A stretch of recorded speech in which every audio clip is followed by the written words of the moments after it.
What's up, everybody? It's the Digital World Podcast. And I'm sure some of you are probably aware of what took place in British Columbia.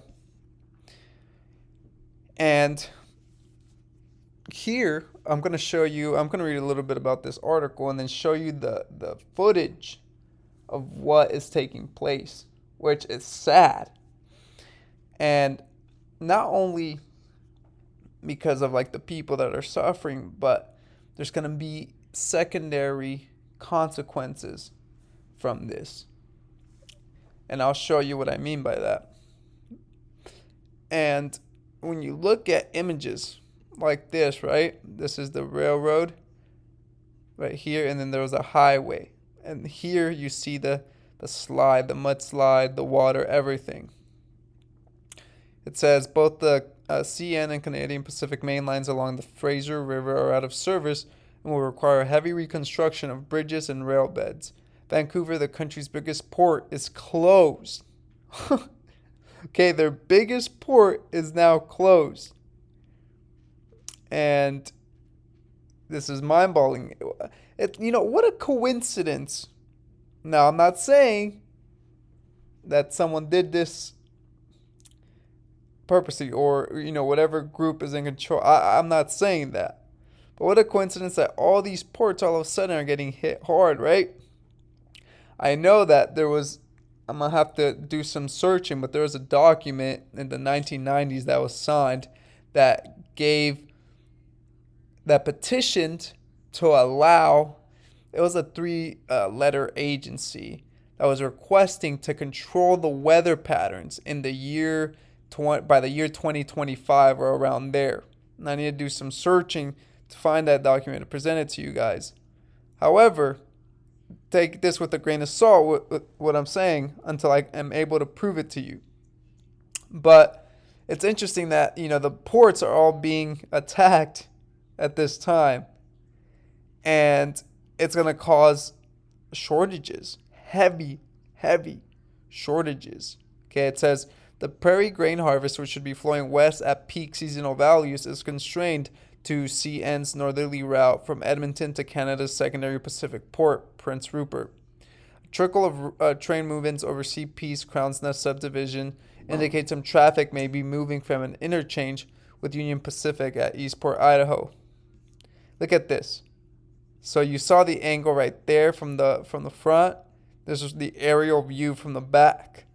See how this highway is badly damaged, and so is the railroad. And this is just, look at this disaster. And it's going to have secondary consequences, right? So let's go and look at some of this footage. Let's see. It just updated. Here you see the flooding, right? Here you see the whole highway just destroyed. Unbelievable. We see the stores, right?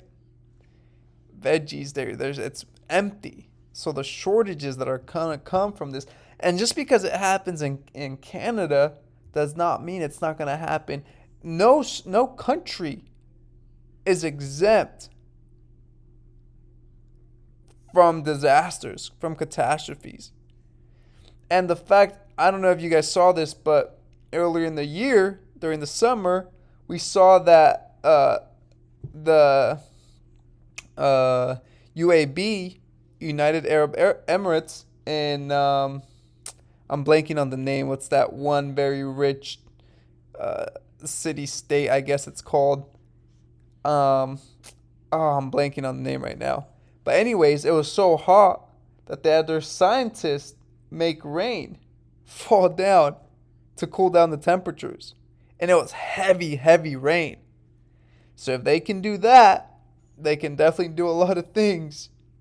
Okay? So this is just showing you here that the secondary consequences of this flooding and this destruction of the highway and the railroad will cause shortages like this. Now that the biggest port is closed. Okay, we'll see some more. Let's see. There you go. See some more footage right there. Unbelievable.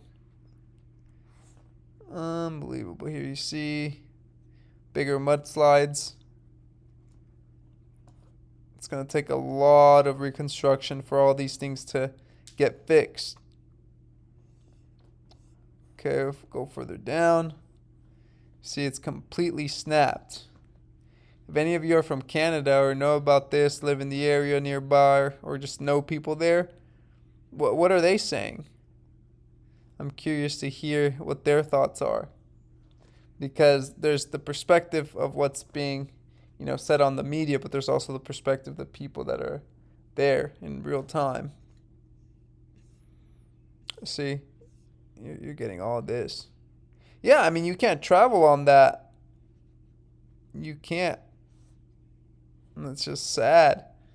And that's why we talk about preparation here. Not only all these events are converging at once, whether that be supply shortages, whether that be disasters, pestilences, a lot of things. And look at all this flooding. Awful. And so you have to take control of the things you can control, okay? Knowing everything that's at hand. Because one of the things I advocate on this channel is, hey, your food, water has to be important. That's primary. Shelter, you can find in a variety of ways. But at the end of the day, you can't eat your crypto. You can't eat your gold or silver bars. Yeah, they can help. If the internet goes down, well, if you have precious metals, you can use that to barter or whatever. But at the end of the day, what the most valuable thing is resources, goods, right? Because you need to stay alive. And food is the most important thing, and water. So, as you see these things happen, know that a lot of things are converging at the same time, and you need to be prepared for all these things. Because the shortages, it's just the beginning. People start getting comfortable once, for example, if there is still enough supplies for the holidays so that they can celebrate, they'll start getting comfortable and be like, oh, this is normal. We returned pretty close to normal. We don't have to worry about it. And then all of a sudden, it comes down like a wrecking train. So I want to keep you guys in a neutral perspective, in the sense that, hey, I'm not getting comfortable with the crisis. I'm still keeping my mind focused and ahead of the curve. Because when disaster strikes, it strikes suddenly. So I hope you guys have enjoyed this video. Hope it's brought you guys some value.